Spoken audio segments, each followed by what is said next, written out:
กองทัพลาวเฮานัดรวมพลครั้งยิ่งใหญ่เข้าสู่สวนสนามฮักแอบเพื่อวันชาติครบรอบ50 ปีเป็นครั้งแรกรูปแบบออกมาดีเกินคาดยิ่งใหญ่บ่แพ้ไผในโลกนี้ทักทายสบายดี FC ทุกทานที่เคารพและนับถือคลิปนี้มีข้อมูลข่าวสารล่าสุดเนาะการเคลื่อนไหวของกองทัพประชาชนลาวของพวกเฮาถ้าผู้ใดติดตามเนาะช่องของข้าพเจ้าก็จะได้ฮู้ได้เห็นว่าแล้วแหละว่ากองทัพประชาชนลาวของพวกเฮาพากันสร้างขบวนการฝึกซ้อม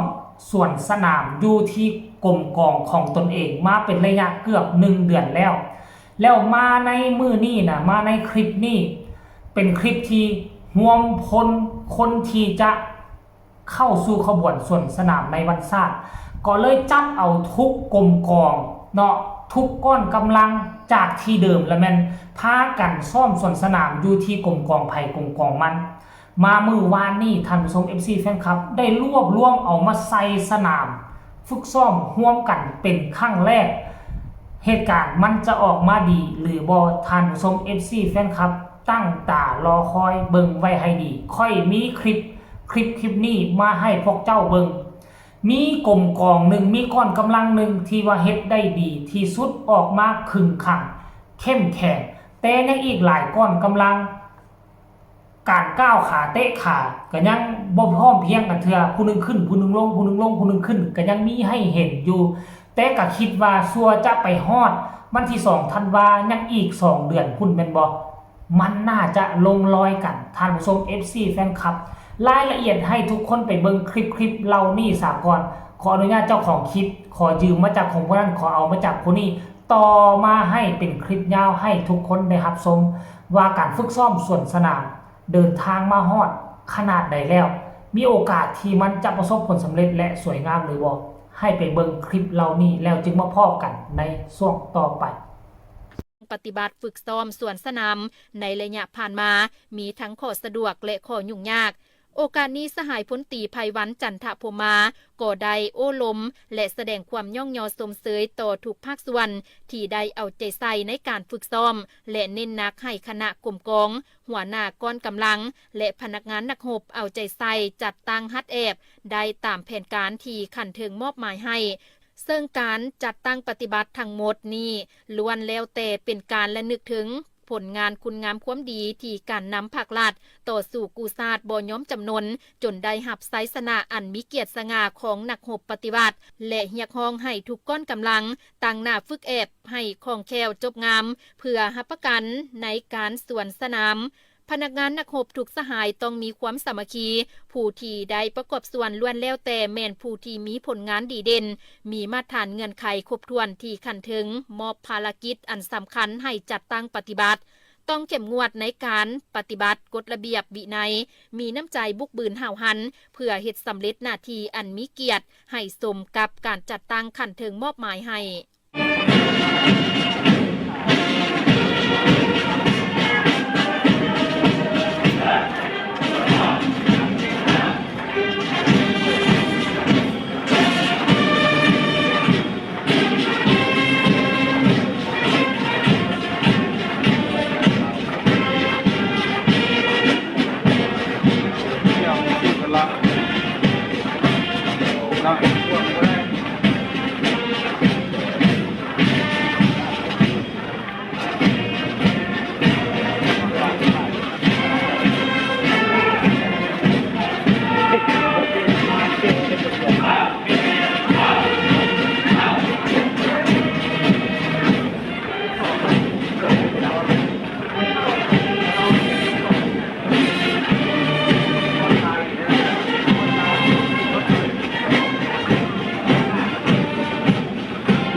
จ้อยหักเลยวะ เนาะนั่นก็คือก้อนกำลังสวนสนามนี่เป็นครั้งแรกที่เอาทุกเขาเอิ้นว่าหยังก็ทุกกลมกองมารวมกันมันก็จะมีกลมกองที่ซ่อมได้ดีกว่าก็จะเดินได้งามกว่ามีกลมกองที่ซ่อมบ่ค่อยได้ดีก็จะเดินขี้ไล่กว่าแต่สรุปแล้วคันเอามาฝึกซ้อมร่วมกันแบบนี้ระยะเวลา1 เดือนทุกสิ่งทุกอย่างมันก็จะลงรอยกันค่อยเชื่อมั่นว่าทหารลาวของพวกเขาเฮ็ดได้เบิ่งก้อนกำลังระบบธรรมดามันยิ่งใหญ่กว่าครั้งที่ผ่านมาแน่นอนท่านผู้ชม FC แฟนคลับบ่ว่าจะเป็นก้อนกำลังทหารบ่ว่าจะเป็นก้อนกำลังอาวุธยุทโธปกรณ์รถท็อกรถถังรวมทั้งอากาศก็คือเครื่องบกเครื่องบินอาจจะมีกองทัพโดรนขึ้นมาสวนสนามก็เป็นไปได้ในปีนี้ท่านผู้ชม FC แฟนคลับอันนี้คือการเคลื่อนไหวล่าสุดของกองทัพประชาชนลาวของพวกเราที่กะเกี่ยมเพื่อจะแสดงสัญญานุภาพในวันชาติครบรอบ50 ปีตั้งแต่ก่อตั้งเป็นประเทศลาวของพวกเรามาเนาะพวกเขาเฮ็ดทุกมื้อนี้บ่ได้ว่าเพื่อจะไปอวดโอ้ใส่ผู้ใดเฮ็ดขึ้นมาเพื่อแสดงและก็เฉลิมฉลองและก็เพื่อสร้างความเข้มแข็งให้กองทัพของพวกเราเพื่อจะปกป้องดินแดนน่านฟ้าแม่น้ำทุกส่วนที่เป็นของเราบ่ให้ผู้ใดมาแทรกแซงเป็นอันขาดและทหารลาวของพวกเขาจะบ่มีวันที่จะก้าวขาออกจากเขตดินแดนอธิปไตยของตนเองไปเหยียบดินแดนของชาติอื่นเป็นอันขาดถ้าบ่ได้รับอนุญาตท่านผู้ชม FC แฟนคลับมื้อนี้ค่อยก็นำเสนอเพียงแต่ซ้ำนี้ก็แล้วกันสำหรับทุกคนได้เห็นคลิปนี้แล้วมักหรือบ่มักหรืออยากมีคำตำหนิติชมส่งข่าวหาไอ้น้องทหารหรืออยากส่งกำลังใจหาไอ้น้องทหารที่กำลังฝึกซ้อมอยู่ก็สามารถส่งข่าวผ่านช่องของค่อยไปได้สำหรับคลิปนี้ขอกล่าวคำว่าสบายดี